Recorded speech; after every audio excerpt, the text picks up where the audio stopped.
Hello students, online classes में आपका स्वागत है। मैं हूं रमणेश चंद्र मौर्य, प्रवक्ता जीव विज्ञान, बीबीओ पब्लिक स्कूल रायपुर। आज का टॉपिक है श्वासोच्छ्वास की क्रियाविधि। इसमें हम दो टॉपिक आपको पहले से पढ़ा चुके हैं, निःश्वसन और निःश्वसन। ये आगे के टॉपिक आपको बता रहे हैं। निःश्वसन, इंस्पायरेशन और एक्सपायरेशन, इनको थोड़ा सा समझ लीजिए। जो निःश्वसन है, बाहर ऑक्सीजन है और इसका लंग्स में जाना है। तो बाहरी ऑक्सीजन जो वातावरण में है, वो वातावरण की ऑक्सीजन लंग्स तक जाएगी। जाने के प्रोसेस को कहेंगे इंस्पायरेशन, और लंग्स में वो कन्वर्ट हो जाएगी CO2 में।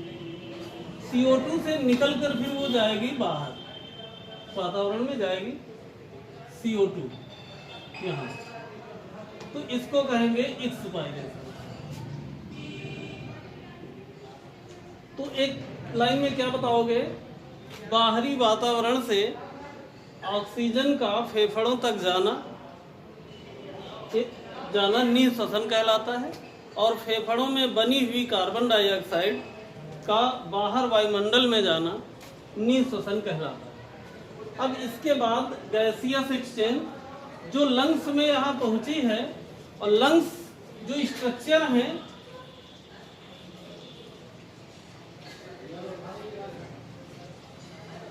इस तरह की स्ट्रक्चर है, और इसमें जो छोटी छोटी संरचनाएं हैं, स्मॉलेस्ट स्ट्रक्चर हैं।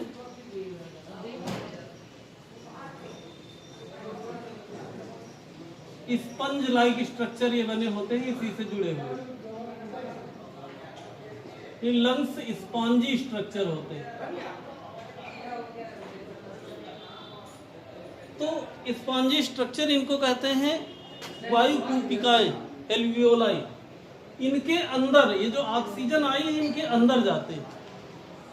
तो यहाँ ऑक्सीजन जाएगी, और यहाँ पर जब वो कन्वर्ट हो जाएंगी, यानी किसके थ्रू जाएंगी? ये इसके थ्रू यहाँ पर जाएंगी सेल्स में, ब्लड में, और ब्लड के थ्रू इसमें पहुंच जाएंगी एल्वियोलस में। ठीक है।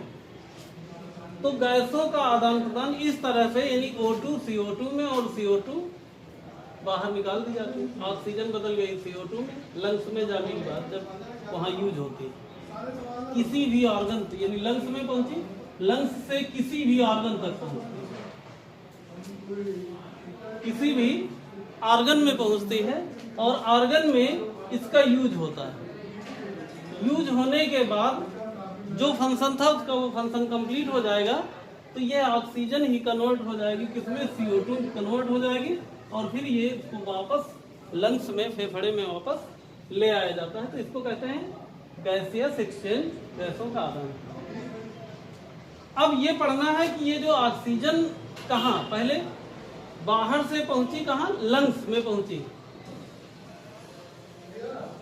तो लंग्स में पहुंची, तो लंग्स से ऑर्गन तक कैसे जाएगी? और कौन जाएगा? ऑक्सीजन जाएगी। ऑक्सीजन जाएगी लंग्स से ऑर्गन तक, ऑक्सीजन जाएगी, और ऑर्गन से बनी हुई CO2 लंग्स तक आएगी।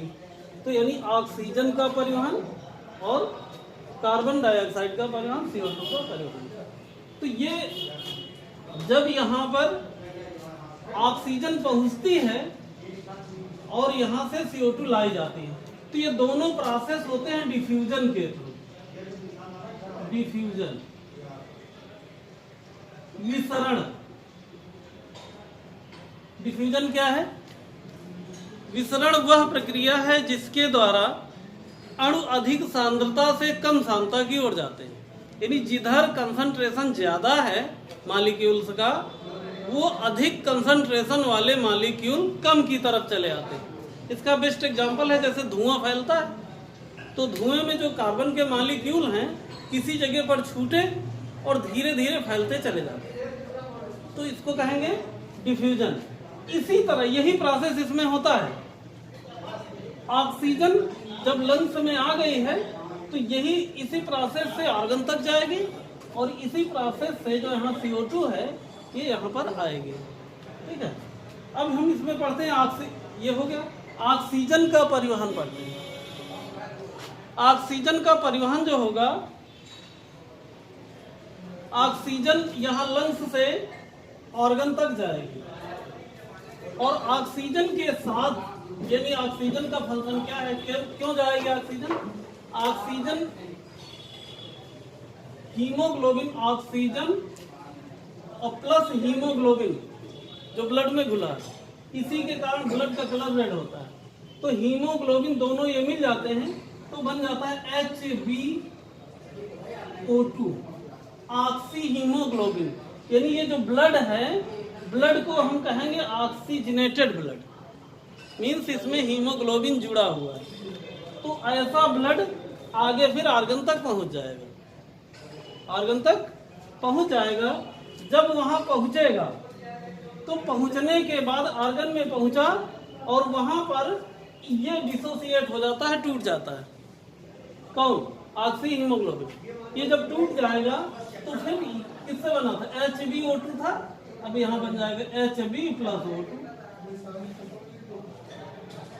Hb वहीं पर, ये ऑक्सीजन वहीं पर खर्च हो जाएगी और Hb हीमोग्लोबिन, हीमोग्लोबिन वहां खर्च हो जाएगा और ये वापस लौटा, ऑक्सीजन वही हीमोग्लोबिन वापस लौटा लिया जाएगा और लंग्स में आके ये हीमोग्लोबिन फिर ऑक्सीजन से यूनाइट होकर जाता है।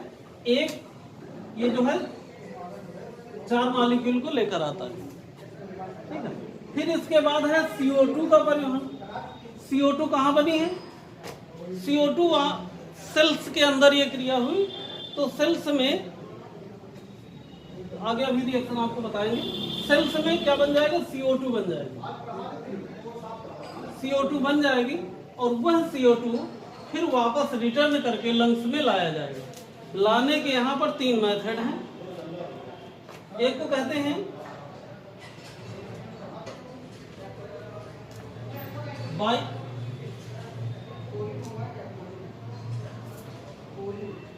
बाइकार्बोनेट,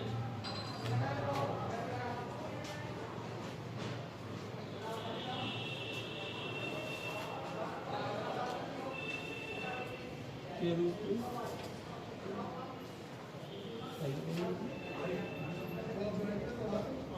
फिर है carboxy haemoglobin, carboxy haemoglobin.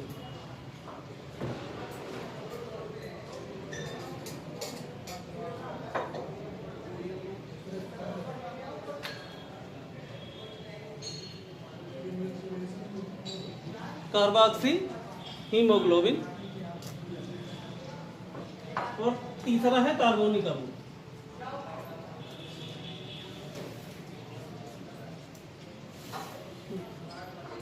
Carbonic अम्ल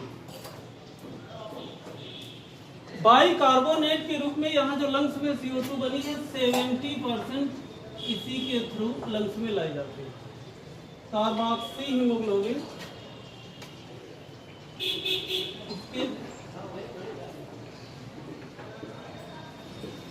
कार्बोक्सी हीमोग्लोबिन में 23%, कार्बोनिक एसिड के रूप में 7%। इस तरह से जितनी भी कार्बन डाइऑक्साइड सेल्स में बनी है या जहाँ पर टिश्यू में या ऑर्गन में बनी है, उसको वापस रिटर्न करके फेफड़े में लंग्स में पहुँचा दिया जाता है। ठीक है, तो इतना प्रोसेस हो गया ये श्वासोच्छ्वास की क्रियाविधि या मैकेनिज्म ऑफ ब्रीथिंग। इसके बाद ये अभी तक चल रहा था जिसको हम पढ़ रहे थे। अब आएगा इंटरनल रिस्पायरेशन, कोशिकीय श्वसन।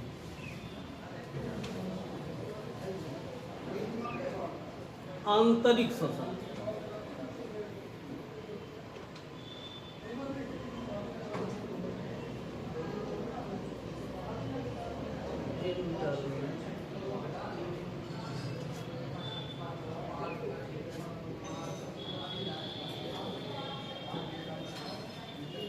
या इसी को कहते हैं सेलुलर रेस्पायरेशन।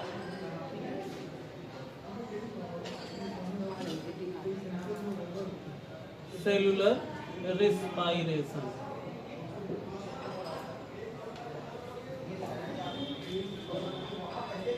अब इसमें हम ये पढ़ेंगे कि जो सेल्स हैं,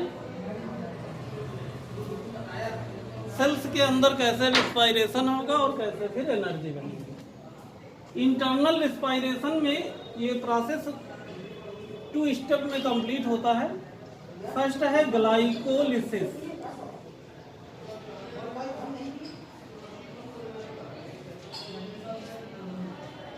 और सेकंड है क्रेब्स साइकिल।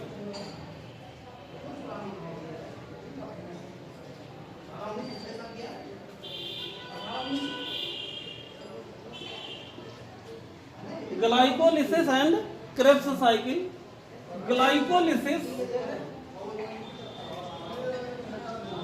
ग्लूकोज का विभिन्न चरणों के पश्चात पाइरुविक अम्ल में परिवर्तन ग्लाइकोलिसिस कहलाता है। यानी जो ग्लूकोज है, ग्लूकोज कन्वर्ट हो जाएगा पाइरुविक एसिड में।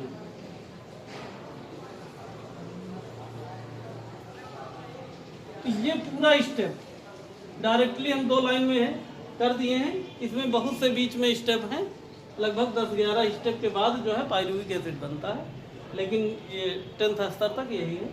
ग्लूकोज का विभिन्न चरणों के पश्चात पाइरुविक एसिड में परिवर्तन ही ग्लाइकोलिसिस कहलाता है। यह क्रिया साइटोप्लाज्म में होती है, कोशिका द्रव्य में होती है। कहाँ होती है? कोशिका द्रव्य में होती है। इसमें ऑक्सीजन की आवश्यकता होती है, इसमें ऑक्सीजन की आवश्यकता है। इस प्रोसेस में, पूरी प्रक्रिया में 10 एटीपी अणु बनते हैं, और इस प्रोसेस में 2 एटीपी अणु यहाँ खर्च भी हो जाते हैं। इस तरह से कहा जाए तो इसमें एटीपी अणुओं का लाभ होता है। तो ये हो गया ग्लाइकोलिसिस। क्या होगी डेफिनेशन? ग्लूकोज का विभिन्न चरणों के पश्चात पाइरुविक अम्ल में परिवर्तन ग्लाइकोलिसिस कहलाता है। यह क्रिया साइटोप्लाज्म में होती है। इसमें ऑक्सीजन की आवश्यकता होती है,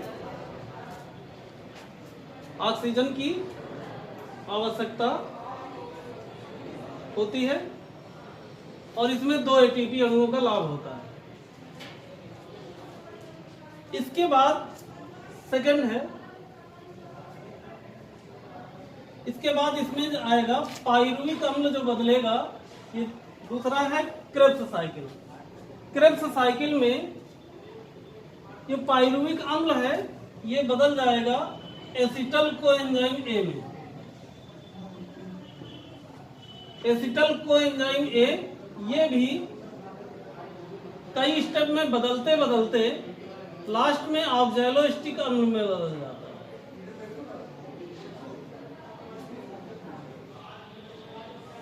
ऑक्सैलोस्टिक एसिड में बदल जाता है।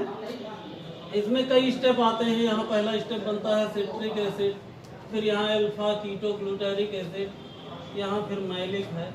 इस तरह से कई बनते हैं।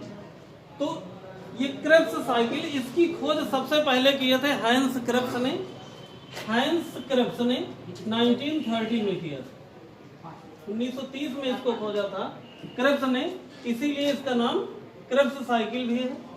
इसमें पहला प्रोडक्ट बनता है सिट्रिक अम्ल, इसलिए इसे सिट्रिक एसिड साइकिल भी कहते हैं। और इसमें जो है यहाँ पर 24 एटीपी मॉलिक्यूल बनते हैं।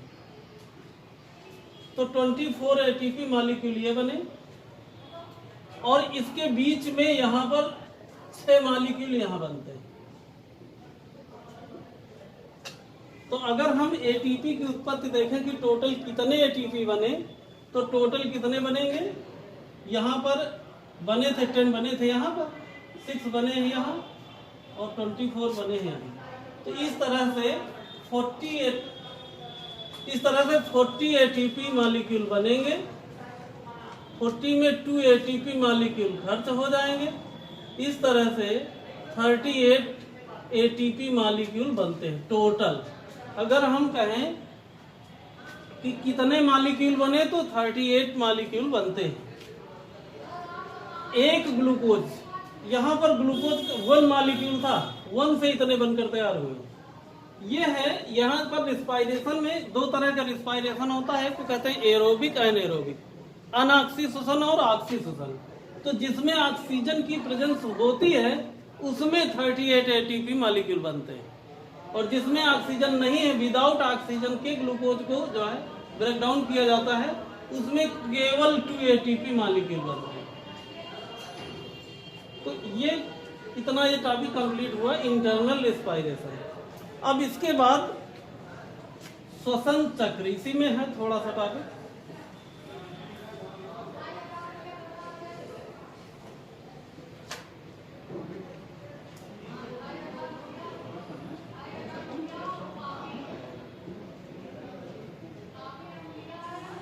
श्वसन चक्र यानी जो हम सांस लेते हैं, 1 मिनट में 12 से 15 बार सांस ली जाती है। यानी श्वसन, सांस लेने में 2 स्टेप होते हैं, सांस लेना और सांस छोड़ना। 1 मिनट में 12 से 15 बार सांस ली जाती है। यह नॉर्मल यानी साधारण वयस्क व्यक्ति में जो है 12 से 15 बार। स्वस्थ व्यक्ति में वयस्क होना चाहिए और स्वस्थ होना चाहिए। जबकि बच्चों में श्वसन दर ज्यादा होती है, उसी तरह जो है बूढ़े लोगों में श्वसन दर कम हो जाती है। इसके बाद हम ये पढ़ते हैं कि जो रिस्पायरेशन है, सांस लेने की दर है, वो कहीं कहीं पर बदल भी जाती है। ऊंचाई में अगर हम बढ़ते हैं तो ऊंचाई में बढ़ने पर श्वसन की दर बढ़ जाती है। ऊंचाई में यानी अगर हम जैसे लगभग 3 से 4 हजार मीटर ऊंचाई में चढ़ जाते हैं तो वहां पर ऑक्सीजन की कमी हो जाती है। ऑक्सीजन की कमी हो जाती है, यानी नॉर्मल समुद्र सतह पर ही ऑक्सीजन सबसे ज्यादा होती है।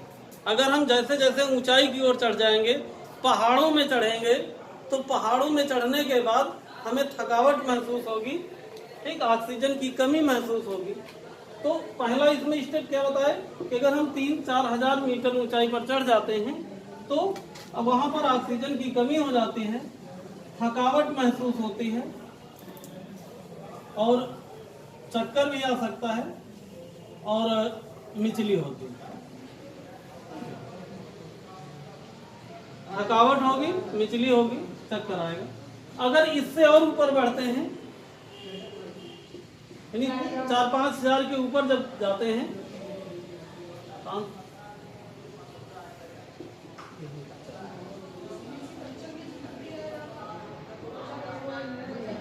6,000 मीटर ऊंचाई में अगर चढ़ते हैं तो वहां ऑक्सीजन की और कमी हो जाती है।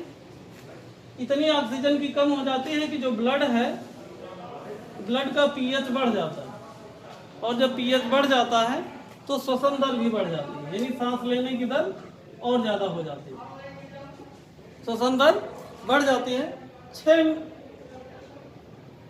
6,000 मीटर से ऊपर अगर चढ़ जाएंगे, 6,000 मीटर से और ऊपर बढ़ जाएंगे तो ऑक्सीजन की इतनी कमी हो जाती है कि फिर हमें कृत्रिम रूप से सांस लेने की व्यवस्था करनी पड़ती है। ठीक है, कृत्रिम रूप से सांस लेने के लिए ऑक्सीजन की जरूरत होती है। और अगर जैसे और बहुत ज्यादा पहुंच जाते हैं, लगभग 11,000 मीटर ऊंचाई पर, इसमें प्लेन वगैरह जहाजें उड़ती हैं, तो इसीलिए जब इतनी ऊंचाई पर जाएंगे तो वहाँ ऑक्सीजन तो बहुत कम हो जाती है, इतनी कम हो जाती है कि सांस लेना संभव नहीं होता। इसीलिए जो प्लेन होते हैं वो खुले टैक्सी की तरह नहीं होते हैं, बल्कि वो एकदम कंप्लीट पैक्ड करके बनाए जाते हैं और ऑक्सीजन की व्यवस्था वहाँ प्रॉपर कर दी जाती है। ठीक है, धन्यवाद।